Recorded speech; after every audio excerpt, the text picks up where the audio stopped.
السلام عليكم ورحمة الله وبركاته. الحمد لله رب العالمين والصلاة والسلام على سيد المرسلين وعلى آله وأصحابه أجمعين. قال الله سبحانه وتعالى: ثم أورثنا الكتاب الذين اصطفينا من عبادنا فمنهم ظالم لنفسه ومنهم مقتصد ومنهم سابق بالخيرات بإذن الله ذلك هو الفضل الكبير. صدق الله العظيم. হাফেজ হুজুর রহমতুল্লাহি আলাইহি সেবা ফাউন্ডেশন কর্তৃক আয়োজিত এই আলোচনার সম্মানিত পরিচালক, উপস্থিত ওলামা ইকরাম, মুআজ্জাজ তালিবে ইলম ভাইরা, আল্লাহ সুবহানাহু ওয়া তাআলার শাহী দরবারে কালিমাতুশ শুকর আদায় করছি, অসংখ্য সাজুদ পেশ করছি যে মহান রব আমাদেরকে পবিত্র রবিউল আউয়াল মাসের 18 তারিখ জুমার দিনের এই প্রভাতে যখন আমাদের তালিবে ইলমরা সাপ্তাহিক ঘুম আদায় করছেন, আমরাও ছাত্র জামানায় সারা সপ্তাহের যত ঘুমের কাজা থাকতো শুক্রবার আদায় করতাম। সাপ্তাহিক সেই কাজা ঘুম বাদ দিয়ে এই সকালবেলায় আমরা উপস্থিত হতে পেরেছি দু একটি কথা শোনার জন্য এবং এখান থেকে উপকৃত হওয়ার জন্য। আল্লাহ সুবহানাহু ওয়া তাআলা শাহী দরবারে এজন্য শুকরিয়া আদায় করছি যিনি আমাদেরকে এই ব্যবস্থাপনা করে দিয়েছেন। এই জন্য কালিমাতুশ শুকর আদায় করে পড়ছি আলহামদুলিল্লাহ। দরুদ এবং সালামের হাদিয়া পেশ করছি আমাদের প্রিয় নবী বিশ্বনবী হযরত মুহাম্মদ মুস্তাফা সাল্লাল্লাহু আলাইহি ওয়াসাল্লামের পবিত্র রূহের উপরে। আমার প্রিয় ভাইরা, আপনি আমি সময়গুলোকে কাজে লাগাই বা না লাগাই, সময় কিন্তু চলে যায়। সবচেয়ে একজন মানব জীবনের সবচেয়ে দামি জিনিসটা তার জন্য হলো সময়। এই সময়ের সমষ্টি হলো আপনার আমার জীবন। আর সময় শেষ হয়ে গেলে গোটা পৃথিবীর চিকিৎসা বিজ্ঞানীরা মিলিয়ে আপনার আমার হায়াতকে 1 মিনিট বাড়াতে পারবে না। আপনার আমার জন্য কয়টা সেকেন্ড, কয়টা মুহূর্ত বরাদ্দ সব আল্লাহ পাকের খাতায় লেখা। কোরআনে হাকিমে সূরা মারিয়ামের শেষের দিকে একটা আয়াত আছে, নুইদ্দু লাহুম আদ্দা, আমি তাদেরকে সমার করে রাখছি। আল্লাহ বলছেন, এই আয়াতের ব্যাখ্যায় ইবনে সাম্মাক বলেন, তাফসীর কারক ইবনে সাম্মাক, যে বান্দা কয়টা শ্বাস নিঃশ্বাস নিবে সেটাও কিন্তু বরাদ্দ করা। আপনি আমি জিন্দেগিতে কয়টা শ্বাস নিঃশ্বাস নিব সেটাও কিন্তু বরাদ্দ করা। এই বরাদ্দের বাহিরে অতিরিক্ত একটা শ্বাস নেওয়ার সুযোগ আপনাকে আমাকে দেওয়া হবে না।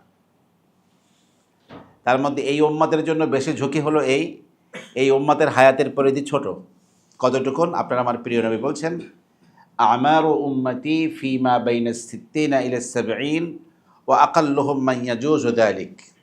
আমার উম্মতের হায়াত হলো 60 থেকে 70-এর মধ্যে, এবং খুব অল্প সংখ্যক মানুষ এই বয়সকে অতিক্রম করতে পারবে। এই স্বল্প সময়ের মধ্যেই আপনাকে আমাকে ইলম শিখতে হবে, ইলম অনুযায়ী আমল করতে হবে, পৃথিবীর মানুষকে এই ইলমের দিকে, আল্লাহর দিকে রাখতে হবে, এবং আল্লাহর হক, বান্দার হক আদায় করে পুত পবিত্র হয়ে আল্লাহ পাকের একজন প্রিয় বান্দা হয়ে রাসূলুল্লাহ সাল্লাল্লাহু আলাইহি ওয়াসাল্লামের একজন সত্যিকার আদর্শের সৈনিক উম্মত হয়ে দুনিয়া থেকে আপনাকে আমাকে যেতে হবে। সময় কিন্তু খুবই স্বল্প। এই জন্য আল্লাহ পাকের প্রিয় বান্দারা সময়ের গুরুত্ব নিয়ে আলাদা কিতাব লিখেছেন।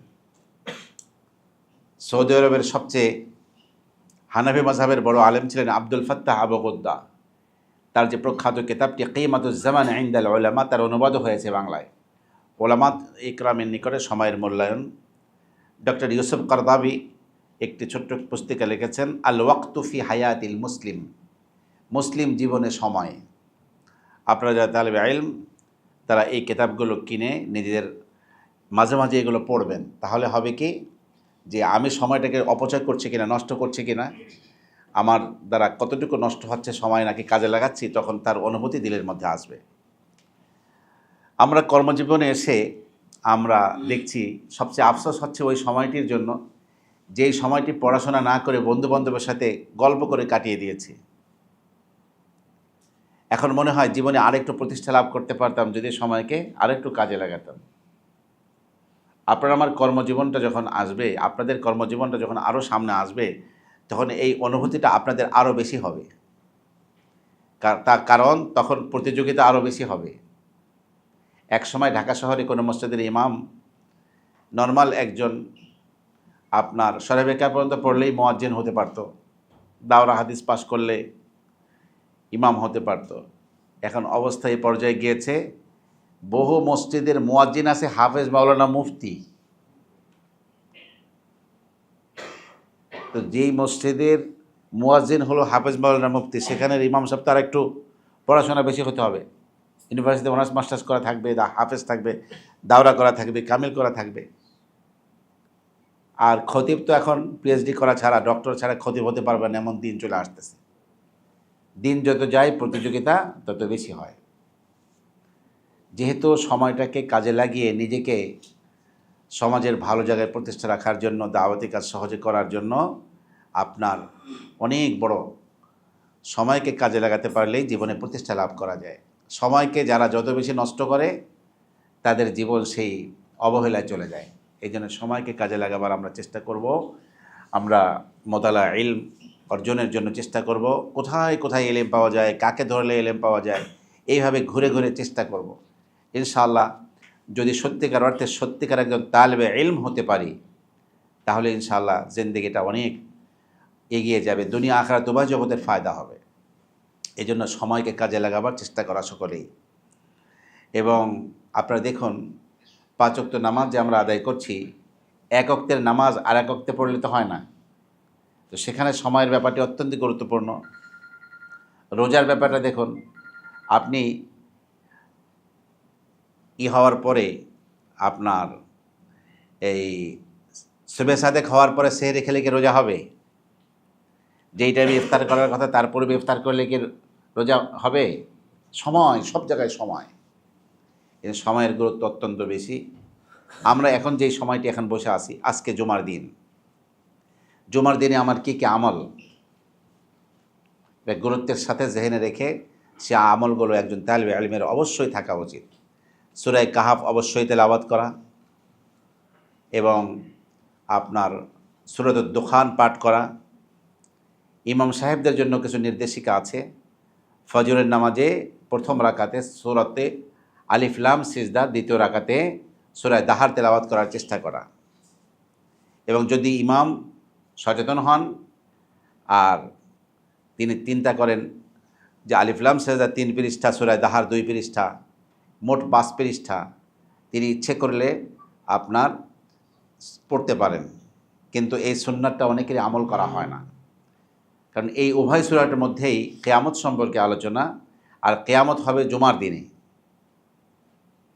তো ফজরের নামাজে এটা পড়া, এবং আমাদের যেন বৃহস্পতিবার দিন সূর্য ডোবার পর থেকে জুমার রাত শুরু হয়ে যায়, এখান থেকে পরবর্তী দিন জুমার দিন সূর্যাস্ত পর্যন্ত এই সময়ের মধ্যে, যে কোনো সময়ের মধ্যে সূরা কাহাফ তেলাওয়াত করে নেওয়া।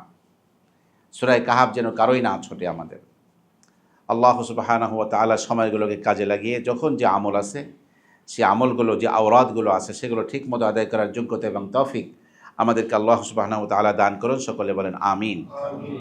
আমার প্রিয় ভাইরা, হাফেজে কোরআন যারা আমরা রয়েছি, হাফেজে কোরআনদের জন্য সাহাবাওয়ালা জিন্দেগি বসর করা উচিত। অর্থাৎ সপ্তাহে 1 খতম কোরআনে কারীম তেলাওয়াত করা। কোরআনে কারীমে মঞ্জিল কয়টা? সপ্তাহে দিনও 7টা। হযরত আবু সাঈদ খুদরি বলেন, আমরা নবীর সাহাবীরা সপ্তাহে 1 খতম কোরআন পড়তাম। সপ্তাহে 1 খতম কোরআন পড়ার প্রক্রিয়া কি? প্রক্রিয়া হলো, আমরা বৃহস্পতিবারে খতম শুরু করতাম, পরবর্তী বুধবার গিয়ে খতম শেষ হতো। তো এই 7 মঞ্জিল কোরআন শরীফে আছে। মনে রাখার জন্য বোর্ড হলে ভালো হতো। ফামি বিশাওকিন, এই হলো 7 মঞ্জিল। ফামি মানে সূরা ফাতিহা থেকে মায়দা পর্যন্ত 1 মঞ্জিল। ফামি বিশাওকিন অর্থ চমৎকার, আমার মুখটা বড় আগ্রহ ভরে আছে আল্লাহর কোরআন তেলাওয়াতের জন্য। ফামি বিশাওকিন, ফামি এক শব্দ, বিশাওকিন আর এক শব্দ, 2টা শব্দ। তো ফা থেকে সূরা মায়দা, সূরা ফাতিহা থেকে সূরা মায়দা পর্যন্ত, সূরা নিসার শেষ পর্যন্ত। দ্বিতীয় মঞ্জিল হলো সূরা মায়দা থেকে ফামি সূরা ইউনুস পর্যন্ত, মায়দা থেকে 11 পারায় সূরা ইউনুস পর্যন্ত। বিশাওকিন আপনার ইউনুস থেকে নিয়ে সূরা বনী ইসরাঈল পর্যন্ত, সুবহানাল্লাযী আসরা বিআবদিহি পর্যন্ত। বিশাওকিন বার পরে শিন, পরবর্তী মঞ্জিল হলো আপনার সূরা বানী ইসরাইল থেকে নিয়ে সূরা শুআরা পর্যন্ত। বিশাওকিন এরপরে ওয়াও, এরপরে হলো সূরা শুআরা থেকে ওয়াস-সাফাত পর্যন্ত এক মঞ্জিল। বিশাওকিন গিয়েছে, বাড়ি ঢোকে না, এলাকার মসজিদে ঢুকে কতক্ষণ থেকে, ঘণ্টাখানেক থেকে তারপরে বাড়ি ঢুকতেছে। জিজ্ঞাসা করা হলো যে ভাই আপনি ঢুকছেন না কেন? কই কি আজকের খতমটা কোরআনের আমার শেষ হয় নাই, মসজিদে খতম শেষ করে আমি বাসায় ঢুকবো। তার মানে হাফেজদের জন্য তো আর কোরআন খুলে সারাদিন পড়তে হয় না, মুখস্থ তেলাওয়াত করতে পারে। একজন হাফেজ যখন উড়োজাহাজে থাকে তখনও সে হাফেজ। একজন হাফেজ যখন বাসে থাকে, রিকশায় থাকে, হাঁটতে থাকে, সর্বাবস্থায় সে হাফেজ, তার ঠোঁট চলতে থাকবে। তো আল্লাহ সুবহানাহু ওয়া তাআলা এই কোরআন তো তাদেরকেই দান করেন। আল্লাহ নিজেই বলছেন, সুম্মা আওরাসনাল কিতাব আল্লাযীনা ইসতাফাইনা মিন ইবাদিনা, আমি এই কোরআনের অধিকারী তাদেরকে বানাই যারা আমার বান্দা বান্দির মধ্যে নির্বাচিত, বাছাইকৃত, মনোনীত, ওদেরকেই কোরআন আমি দান করি। আপনার আমার কাছে ছোট্ট একটা কালো একটা চিকন একটা বাচ্চা, এতিম বাচ্চা, যার না আছে কোনো অর্থ, না আছে কোনো পরিচিতি, না আছে কোনো কিছু, কিন্তু ওইটুকু বাচ্চা কোরআনের হাফেজ। বুঝতে হবে এই পৃথিবীর 800 কোটির অধিক মানুষের মধ্য থেকে আল্লাহর কোরআন দেওয়ার জন্য আল্লাহ পাক ওই বাচ্চাটিকে বাছাই করেছেন। আপনার আমার কাছে তার মূল্য কম থাকলেও আল্লাহ পাকের কাছে এই বাচ্চাটির অনেক দাম। এই কোরআন পাওয়ার পরেও আবার মানুষ 3 ভাগে বিভক্ত হয়ে যায়। আল্লাহ পাক বলছেন, ফামিনহুম যালিমুন লিনাফসি, মহাগ্রন্থ আল কোরআন তার বুকের মধ্যে আছে, তারপরেও সে আত্মার প্রতি জুলুম করে যাচ্ছে, গুনাহের কাজ করে যাচ্ছে। মিসকাম্বারের খনি তার বুকের মধ্যে, কিন্তু শরীরের মধ্যে ময়লা আবর্জনা লাগাচ্ছে। এই জন্য হজরতে আব্দুল্লাহ ইবনে মাসউদ বলেন, আমাদের সাহাবীদের মধ্যে এবং সাহাবী পরবর্তী জেনারেশনের মধ্যে কারা হাফেজ, তাদের চেহারা দেখেই আমরা বুঝতে পারতাম। তাদের চেহারা ফ্যাকাশে থাকতো, কারণ তারা রাত জেগে তাহাজ্জুদ পড়েছে, একেবারে পুরো রাত পাগলের মতো অঘরে ঘুমায়নি তারা। এবং তারা তাহাজ্জুদের পরে, ফজরের আগে তারা সেহরি খেয়ে নিয়েছে, পরে রোজা রাখবে। তো দিনের বেলা রোজা, রাতের বেলা তাহাজ্জুদ, তাদের এই ফ্যাকাশে চেহারা দেখে আমরা বুঝতে পারতাম এরা হাফেজে কোরআন। কিন্তু যারা বোকা, এই মহান নিয়ামত পেয়েও তারা শুধু অঘরে ঘুমায়, তাহাজ্জুদের খবর নাই, ইবাদত বন্দেগীর খবর নাই, যে আল্লাহ এই বন্ধ করে দাও, এটা একেবারে ওটা ধারণ দরকার নেই কিছু। তো ফামিনহুম যালিমুন লিনাফসি, এই নিয়ামত পাওয়ার পরও আত্মার প্রতি জালেম থেকে যায়, গুনাহ করতে থাকে। আর এই উম্মতের সবচেয়ে বড় গুনাহ হলো চোখের গুনাহ। এই জন্য চোখকে হেফাজত করা দরকার, কারণ তাহাজ্জুদ এবং ইবাদত বন্দেগী করে যে নূর তৈরি হয়, একটা ছোট্ট চোখের গুনাহ হয়ে গেলেই দিলের সমস্ত নূরগুলো আস্তে করে চলে যায়। আর এই তাহাজ্জুদের নূর, ইবাদত বন্দেগীর নূর, আল্লাহ পাকের কাছে কান্নাকাটির এই নূর, এটা যার যত সমৃদ্ধ হয় তার ইলমে তত বেশি বরকত হয়। কারণ কোরআনে কারীমের সবচেয়ে দীর্ঘ আয়াত হলো আল আয়াতুল মুদায়ানা, ইয়া আইয়ুহাল্লাযীনা আমানু ইযা তাদায়ানতুম বিদাইনিন ইলা আজালিন মুসাম্মান ফাকতুবু, এই আয়াতের নাম হলো আল আয়াতুল মুদায়ানা। এই আয়াতের আল্লাহ পাক লেনদেন সংক্রান্ত বিধান আলোচনার শেষে আল্লাহ কি বলছেন, ওয়াত্তাকুল্লাহা ওয়া ইউআল্লিমুকুমুল্লাহ, তোমরা আল্লাহকে ভয় করো, আল্লাহই তোমাদেরকে ইলম শিক্ষা দিবেন। তাহলে আপনি তাকওয়া পরহেজগারের যত উচ্চাঙ্গে আপনি থাকবেন ইলম অর্জনে, তত বেশি বরকত, তত বেশি সমৃদ্ধ হবে।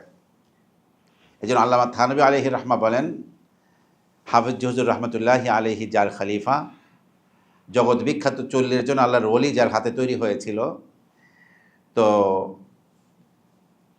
থানভী বলেন যে 200 রাকাত নফল নামাজ পড়ার চেয়ে একটা সগীরা গুনাহ থেকে বাঁচার দাম বেশি। কারণ 200 রাকাত নফল নামাজকে আপনি মনে করতে পারেন ঘির মতো, ঘি খাইলে স্বাস্থ্য ভালো হয়, সর্বদিক থেকে সুন্দর হয়, কিন্তু আপনার 2 মণ ঘি খাওয়ার চেয়ে 1 ফোঁটা বিষের থেকে বাঁচার দাম বেশি। 1 ফোঁটা বিষ তো কী হবে, মানুষকে ধ্বংস করে দিবে। তো গুনাহ হলো বিষ, এই জন্য গুনাহের সমস্ত উপাদানগুলো চতুর্পাশে থাকবে, কিন্তু আমাকে এভাবে চলতে হবে, গুনাহের কোনো ময়লা আবর্জনা যেন আমাকে স্পর্শ করতে না পারে। আপনারা বাইন মানুষের সাথে সুন্দরভাবে কথা বলবো। কোরআনে হাকিমে এর সাপোর্টে আরও অনেক আয়াত আছে। ইদফা বিল্লাতি হি আহসান ফাইদাল্লাযী বাইনাকা ওয়া বাইনাহু আদাওয়াতুন কাআন্নাহু ওয়ালিয়্যুন হামীম। মেওয়াত যে গ্রাম, যেখানে হযরত মাওলানা ইলিয়াস রাহমাতুল্লাহ আলাইহির গ্রাম, সেই মেওয়াত গ্রামে এক লোক, একটা কাহিনী, এক দোকানে এক লোক চুরি করতে আসছে। চোরকে ধইরা ওনাকে ফোন দিয়েছে। ফোন দেওয়ার পরে বলছে, তোমরা ওকে মারবা না, আমি আসি। মালিক আসছে, ম্যানেজার, দোকানের লোকজন তাকে প্রথমে চর থাপ্পড় দিছে। আসার পরে বলছে, বাবা তুমি এই কাজ করলা কেন? তখন বলছে যে এরকম বাচ্চা কাচ্চা নিয়ে কষ্টে আসি, টাকা পয়সা নাই। বলছে চলো তোমার পরিবারের খরচও আমি দেবো, তুমি 3 চেল্লা দিয়ে আসো। চোরাকে 3 চেল্লায় পাঠাইছি ওনার নিজের টাকা দিয়া। পাঠানোর পরে এখন তো তার চেহারা সুন্দর, 3 চেল্লা দিয়ে আসে, দিনদার পরহেজগার হয়ে গেছে। সেই তাবলিগকেও 2 টুকরা করে দিয়েছে ইসরায়েল, 6,000 কোটি টাকা খরচ করে। হায় হায়, এই দুঃখে কলেজাটা ফেটে যায়। আজকে দাখিল পরীক্ষা দেওয়ার পরে, মেট্রিক পরীক্ষা দেওয়ার পরে বাচ্চাগুলোকে ধরে ধরে তাবলিগে 1 চেল্লায় পাঠিয়ে দেওয়া হতো। আজকে সেই কার্যক্রমগুলো বহু মসজিদে ক্ষতিগ্রস্ত হয়ে গেছে। 6,000 কোটি টাকার সেই ফলাফল হয়েছে এই, ইস্তেমার ময়দানে একদল আর একদলকে মারে, যে মার দেয় সেও একরামের সাথে মারে, যে মার খায় সেও একরামের সাথে মার খায়। হায় হায়, যেই তাবলিগেরা কথা বলতো, মোহতারাম ভাইয়ের দোস্ত আমরা কেউ কথা বলবো না, এত শালীনতাভাবে কথা বলতো, তারা নেটে একে অপরকে গালাগালি করে, নেটের মধ্যে সেটা পাওয়া যায়। কারণ ইসরায়েল দেখেছে পৃথিবীতে সবচেয়ে শক্তিশালী ইসলামী আন্দোলন কোনটি। তারা অন্য কোনো আন্দোলনকে সবচেয়ে বড় আন্দোলন মনে করে নাই, তাবলিগরে মনে করছে। কারণ নীরব চুপচাপ আন্দোলন। এই ইঞ্জিনিয়ার ডাক্তাররাগুলা ওলামা একরামের সামনে গিয়ে একেবারে বিনয়ের মতো বসে থাকে। আলেমদের কাছে কি, ওরা মেধাবী ছাত্র, ওরা দুনিয়া চালায়, এরকম বড় বড়, ওদের ওলামা একরামের বুক থেকে সরিয়ে দাও এদেরকে। ওকে এটা সহজ প্রক্রিয়া হবে না, এর জন্য অনেক কিছু করতে হবে, বাজেট পেশ করুন। তখন 6,000 কোটি টাকা বাজেট হয়েছে। 5ম সিঁড়িতে গিয়ে মারপিট হইতেছে। আর আমরা 2টি দল আলাদা আলাদা বসে নিজেদেরকে বহু কিছু মনে করছি। আমি যতবার এরপরে সফর করেছি বাইতুল্লাহর গেলাপ ধরে আল্লাহর কাছে একটাই বলছি, আল্লাহ তুমি তোমার ফজল করমে তুমি আবার এদেরকে ঐক্যবদ্ধ হয়ে কাজ করার তৌফিক দান করো। আমার প্রিয় ভাইরা, আমি একটা সাবজেক্ট পড়াতাম ইউনিভার্সিটিতে, আত-তাইয়ারাতুল ফিকরিয়া আল মুআসিরা, সমকালীন বিধ্বংসী মতবাদ। এখানে ইহুদি মতবাদটা যে কত মারাত্মক পৃথিবীর জন্য আপনারা একটু চিত্র দিলেই বুঝতে পারবেন। ইহুদিরা বলে নাহনু শাবুল্লাহিল মুখতার, আমরা আল্লাহ পাকের নির্বাচিত আলাদা একটা সৃষ্টি আমরা। এই জন্য ইহুদিরা ইহুদি কোনো ব্যক্তিকে ইহুদি হওয়ার জন্য দাওয়াত দিবে না।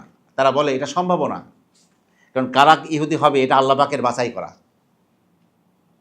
সারা দুনিয়ার মানুষকে আমাদের খাদেম হিসেবে আল্লাহ বানাইছে, আমরাই হলো আল্লাহ পাকের আপন, আমরাই হলো সব কিছু। এই জন্য ইহুদি মতবাদে কোনো ইহুদি যদি ইহুদি একটা নারীকে ধর্ষণ করে কোনো বিচার নাই, ইহুদি কোনো ব্যক্তির সম্পদকে লুণ্ঠন করে সেটা কোনো অপরাধ না। এই জন্য ওরা কোনো ধর্মীয় প্রচার করে না, বরং ওরা বলে সারা দুনিয়ার মানুষ আমাদের পায়ের কাছে বসে থাকবে। এই জন্য ওরা লায়ন্স ক্লাব, রোটারি ক্লাব, এই সমস্ত ক্লাব বানায় ওরা। লায়ন্স মানে তো সিংহ, যে ওই ক্লাবের সদস্য হয় সে লায়ন অমক লেখে, সিংহ অমক, কিন্তু এই যে ভেড়া হয়ে গেছে খবর নেই। ইহুদিদের ভেড়া, ইহুদিদের ছাগল হয়ে গেছে, আর নাম লেখে লায়ন। ওর মালিক হলো ইহুদিরা। রোটারি ক্লাবের ইতিহাস দেখেন, পয়সাপাতি একটু হলেই আমাদের দেশের বিত্তশালী লোকেরা তার সদস্য হয়ে নিজেকে অনেক কিছু মনে করে, কিন্তু সব ইহুদি মতবাদ, মাসোনিয়া মতবাদ। ইহুদিরা সারা পৃথিবীকে এভাবে ধ্বংস করতে যাচ্ছে। আপনি চিন্তা করতে পারেন মাত্র কয়টা ইহুদি এখন আমেরিকার প্রেসিডেন্টকে উঠায়, আমেরিকার প্রেসিডেন্টকে বসায় তারা। কাতার হলো সবচেয়ে আপনার হাফেজে কোরআনদের মূল্যায়ন করার রাষ্ট্র। বাংলাদেশের ভালো কারি হাফেজরা সব কাতার দিয়ে কাতারে চলে গেছে। কাতারে সর্বপ্রথম চাকরি হলে 85,000 থেকে 1 লাখ টাকা বেতন, মুয়াজ্জিন হলেও বিশাল বড় বাসা দেয় তারা। সেখানে শুধুমাত্র কি করবে, আপনার যুদ্ধবিরতি, হামাসের সাথে যুদ্ধবিরতি নিয়ে আলোচনা করা হচ্ছে, সেইখানে বোম্বিং করেছে পাপিষ্ঠরা। এই ইহুদিদেরকে যে শাস্তি দেওয়া দরকার, সেই শাস্তি দেওয়ার মতো এই আফগানিস্তানের পাগলাদেরকে দরকার। আল্লাহ তাদেরকে এগিয়ে আসার তৌফিক দান করুন। এদেরকে দেখলেই বোঝা যায় ওই কালো পাগড়িওয়ালা আর ওই এই পাগড়ি বাইন্দে রাষ্ট্র চালায়, এদের দেখলেই বোঝা যায় যে এরা সেই খোলাফায়ে রাশেদার উত্তরসূরি। আল্লাহ পাক আফগানিস্তানকে কত সমৃদ্ধি দান করেছেন, অল্প দিনের মধ্যে কোথায় চলে গেছে। যখন চুরি চামারি হয় না, হ্যাঁ, তখন কিন্তু দুনিয়া আলাদা হয়ে যায়। এই জন্য ওলামা একরাম অনেকে মনে করছেন গত শতাব্দীতে খেলাফতে ওসমানিয়াকে ধ্বংস করা হয়েছে 1924 সালে, গত 2024 সালে এক শতাব্দী চলে গেছে। ওই শতাব্দীটা ছিল কর্ণুশ শয়তান, শয়তানের শতাব্দী। কিন্তু 2025 সাল থেকে যে আরেকটা শতাব্দী শুরু হলো, এই শতাব্দীটা আর কর্ণুশ শয়তান না, কর্ণুল্লাহ, আল্লাহর শতাব্দী। এইখানে পাগলামি করে কারো খবর থাকবে না। এইখানে আপনার ইলেকশন ইঞ্জিনিয়ার হয়েও ইসলামী আন্দোলনের লোকদেরকে ভিপি হওয়া থেকে ফেরানো যাবে না। সমস্ত শক্তি তারা ব্যবহার করছে, কিন্তু দেখা যাচ্ছে কি এর দ্বারা মেসেজ পেয়ে যাচ্ছে যে চাঁদাবাজদের স্থান এই দেশে আর নাই, ভূমিদস্যুদের স্থান এই দেশে নাই, এদেশে এখন ইসলামের রাষ্ট্র চলবে। এখন আমাদের সবার সচেতনভাবে কাজ করতে হবে যার যার আঙ্গিক থেকে, যে আগামী দিনের পার্লামেন্ট কোরআনের পার্লামেন্ট হবে। আগামী দিনে আমরা শুধু কোরআন মসজিদ মালসার মধ্যে আলোচনা করছি, কিন্তু এই কোরআনকে আমরা পার্লামেন্টে দেখতে চাই, গণভবনে দেখতে চাই, বঙ্গভবনে দেখতে চাই, কোর্ট কাছারিতে দেখতে চাই। কারণ কোরআন অনুযায়ী শাসন না করা হলে আল্লাহ পাকের কত বড় হুমকি আছে সূরা মায়েদায় পরপর 3টি আয়াতে, ওয়ামান লাম ইয়াহকুম বিমা আনজালাল্লাহু ফাউলাইকা হুমুয যালিমুন ফাউলাইকা হুমুল কাফিরুন ফাউলাইকা হুমুল ফাসিকুন। আল্লাহর বিধান অনুযায়ী যারা শাসনদণ্ড প্রতিষ্ঠা না করে তারা কাফির, তারা জালিম, তারা ফাসিক। এই কথাগুলো মানুষকে বোঝাতে হবে। আপনি রাষ্ট্র ক্ষমতার কোনো কথা নিয়ে কোনো মসজিদে কথা বলবেন, বলবে এই হুজুর রাজনীতি করে। যাদের নবী রাষ্ট্রনায়ক ছিল, যে কোরআনের মধ্যে রাজনীতি ভরা, সে রাজনীতির কথা বলা যাবে না। তুমি কোথায় আসছো? সাহসী ইমাম, সাহসী খতিবরা কিন্তু মূল কথা সব বলে দেয়, কিন্তু প্লান্টিক শট দেয় না। আমরা অনেকে প্লান্টিক শট দিতে গিয়ে ভুল করি। প্লান্টিক শট বোঝেন তো? কারো মুখের সামনে কাউকে ওভাবে কথা বলা দাওয়াতের চরিত্র না। আল্লাহ নবী নিজেও এটা করতেন না। দেখুন, কোনো সাহাবী কোনো ত্রুটি করেছেন, আল্লাহ নবীর দৃষ্টিগোচর হয়েছে, তাকে ডেকে বলে এই তুমি এটা করছো কেন? না, আল্লাহ নবী সাল্লাল্লাহু আলাইহি ওয়াসাল্লাম মেম্বারে উঠতেন, ওটা বলতেন মা বালু আকওয়ামিন ইয়াফআলুনা কাযা। আচ্ছা, কিছু মানুষের হলো কি, তারা এই কাজটি কেন করছে, এটা অন্যায় না? তখন সংশ্লিষ্ট সাহাবী বুঝতে পারতেন যে আমার এই কর্মনীতিটা, এই জিনিসটি আল্লাহ নবী জানতে পেরেছেন, আমাকে অপ্রস্তুত করতে চাননি, তখন তিনি সংশোধন হয়ে যেতেন। এটা ছিল আল্লাহ নবীর পলিসি। শুধুমাত্র নামাজের লম্বা কেরাতজনিত যে সমস্যা, হযরত মুআজ ইবনে জাবাল তাকে শুধু বলছেন আফাত্তানুন আনতা ইয়া মুআজ, তুমি ফিতনা সৃষ্টি করতে চাও হে মুআজ, এত লম্বা কেরাত কেন পড়ো নামাজের মধ্যে? এছাড়া নর্মাল আল্লাহ নবী কাউকে মুখোমুখি আঘাত করে কথা বলতেন। তো আগামী রাষ্ট্র কোরআনের রাষ্ট্র যদি রাষ্ট্র হওয়ার জন্য সবচেয়ে শ্রেষ্ঠ সময় হলো এটা। স্বৈরাচার বিদায় হয়েছে, আর যারা আসছে তারা, সামনে যারা আছে তারা চাঁদাবাজ। এই টাইমে ওলামা ইকরাম ঐক্যবদ্ধ হয়ে যদি রাষ্ট্রের মানুষকে বুঝিয়ে যদি ইসলামী রাষ্ট্র ব্যবস্থা প্রতিষ্ঠা করা খোদা না কারণ না যায়, তাহলে পরবর্তীটা কিন্তু অন্ধকারে ডুবে যেতে হবে। আল্লাহ পাকের কাছে সেজদায় পড়ে পড়ে দোয়াও করতে থাকা, নিজের যতটুকু সাধ্য আছে চেষ্টা করা, এদেশে ইসলাম প্রতিষ্ঠা করতে হবে। এক জামানায় হাফিজ হুজুর রহমতুল্লাহ আলাইহি মাঠে নামার আগে, আপনারা তো অনেকে হয়তো হাফিজ হুজুরকে দেখেন নাই, আমরা হাফিজ হুজুর রহমতুল্লাহ আলাইহিকে দেখেছি, তার মাদ্রাসায় পড়েছি লালবাগে কামরাঙ্গীরচরে। হাফিজ হুজুর রহমতুল্লাহ আলাইহি খানকার বুজুর্গ, যিনি পত্রিকা না পড়ে বলতেন কোরআন তেলাওয়াত করা সব হবে, কী পত্রিকা পড়তেছো? রাজনীতির ধারে কাছেও ছিলেন না। মাওলানা শামসুল হক ফরিদপুরের রহমতুল্লাহ আলাইহি চাইতেন লালবাগ মাদ্রাসায় জিহাদি কার্যক্রম হোক, কিন্তু হাফিজ হুজুর বলতেন যে তাহলে রাষ্ট্রের কাছে আমরা ঝুঁকিতে পড়ে যাব। সেই বুজুর্গ যখন নাকি মাঠে নামলেন, খানকা থেকে বের হয়েই তিনি নির্বাচনে দাঁড়াবেন ঘোষণা দিলেন, সবাই আশ্চর্য হয়ে গেল। তখন আমাদের কেবলই, আমরা তখন তরুণ, এই টাইমের এই কাহিনী। হাফিজ হুজুর রহমতুল্লাহ আলাইহি ময়দানে জিহাদে নেমে, ময়দানে সিয়াসতের ময়দানে, রাজনীতির ময়দানে নেমে এদেশের ওলামা ইকরামকে 200 বছর আগায় দিয়েছেন। কারণ হাফিজের মতো বুজুর্গ, হাফিজের যে তার ইবাদত বেশি করে কেউ দাবি করতে পারবে না। কারণ হজরতকে যারা দেখছে রহমতুল্লাহ আলাইহি, দেখতে এইভাবে হুজুরের ঠোঁট নড়তো হাফিজ হুজুরের, হয় কোরআন তেলাওয়াত না হলে জিকির, এছাড়া গল্প করে হাফিজ হুজুর সময় কাটাইতেন না। এইভাবে থানবী আলাইহির রহমা তাকে তৈরি করছেন। একবার এক ব্যাপারে জিজ্ঞাসা করছে, হযরত আপকি ক্যা রায় হ্যায়, মাঝে মাঝে উর্দু কথা হতো। তখন হাফেজ হুজুর বললেন যে আল্লামা থানবী তো মেরা কোই রায় নেই ছোড়া, আমি আবার রায় দেবো কি? থানবী আমাকে এইভাবে তৈরি করছে, আমার নিজের কোনো রায় দেওয়ার সুযোগ নেই আমার। এই খানকার বুজুর্গ ময়দানে আসছেন, ওলামা ইকরাম তখন ময়দানে নেমে গেছেন। বিভাজন যাই হয়েছে, এখন বিভিন্ন আবার ঐক্যবদ্ধ হয়ে সবাইকে কাজ করার তৌফিক আল্লাহ পাক দান করুন। এক নম্বর কোরআনের মূলনীতি আমরা শিখলাম, ওয়াকুলু লিন্নাসি হুসনা, মানুষের সাথে সুন্দর কথা বলতে হবে, এটা হলো কোরআনের নির্দেশনা। 2 নম্বর হলো ওয়াইদা কুলতুম ফাআদিলু ওয়ালাউ কানা যা কুরবা, ওয়াইদা কুলতুম ফাআদিলু, এতটুকু যখন কথা বলবে তো ইনসাফের সাথে কথা বলবে। আমার পার্টি সম্পর্কে বললে খুব ভালো কথা বলবো, আর একটা পার্টির মধ্যে তো ভালো কিছু থাকতে পারে। আর একজন সম্পর্কে কথা বলতে গেলেই বেইনসাফের সাথে তার দোষ চর্চা করব। নিজ বা নিজের লোকজন আপনজন সম্পর্কে কথা বলতে গেলেই আমি তার পক্ষ নিয়ে কথা বলবো, এটা তো ইনসাফ না। ইনসাফের একটা রূপরেখা আছে। পৃথিবীতে সর্বশ্রেষ্ঠ ইনসাফের বক্তব্য কোন আয়াতটি? 136 নম্বর আয়াত সূরা নিসা, ইয়া আইয়ুহাল্লাযীনা আমানু কুনু কাওয়ামিনা বিল কিসতি শুহাদাআ লিল্লাহ ওয়ালাউ আলা আনফুসিকুম আবিল ওয়ালিদাইনি ওয়াল আকরাবিন ইন ইয়াকুন গানিয়ান আও ফাকিরান ফাল্লাহু আওলা বিহিমা ফালা তাত্তাবিউল হাওয়া আন তা'দিলু ওয়া ইন তালবু আও তু'রিদু ফাইন্নাল্লাহা কানা বিমা তা'মালুনা খাবীরা। দেখুন, আমেরিকার প্রতি 5 জন মানুষে একজন পাগল। আমেরিকা সারা দুনিয়ার মাতব্বরি করে, কিন্তু রাষ্ট্রের অবস্থা এটা খারাপ, খুবই কঠিন রাষ্ট্র আমেরিকা। কিন্তু মাতব্বরি করে কি দিয়া? এরা সারা পৃথিবীর মেধাগুলোকে কিনে ফেলে।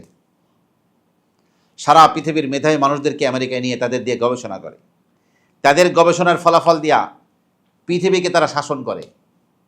এই জন্য বাংলাদেশে কোনো গবেষণা নাই, এই কোনো রকম টাইনা মাইনা পাস করতে পারলেই মনে করে ভালো। ইসরায়েল অল্প কয়টা মানুষ রাষ্ট্রীয় সম্পূর্ণ আপনার শিক্ষা ফিরিয়ে শতকরা 98 জন ছেলে মেয়ে ও দেশে পিএইচডি করা, ডক্টরেট করা, তারা মাস্টার্স করার পরে এমফিল করতে হয়, তারপর পিএইচডি করতে হয়। এটা বাধ্যতামূলক রাষ্ট্রের পক্ষ থেকে শিক্ষা, কারণ যে জাতি যত শিক্ষিত সেই জাতি তত উন্নত। আমাদের প্রথম ওহীর শব্দ হলো ইকরা, আমাদের ওহীর শব্দ কি? আমরা কি লা তাকরা, পড়ো না।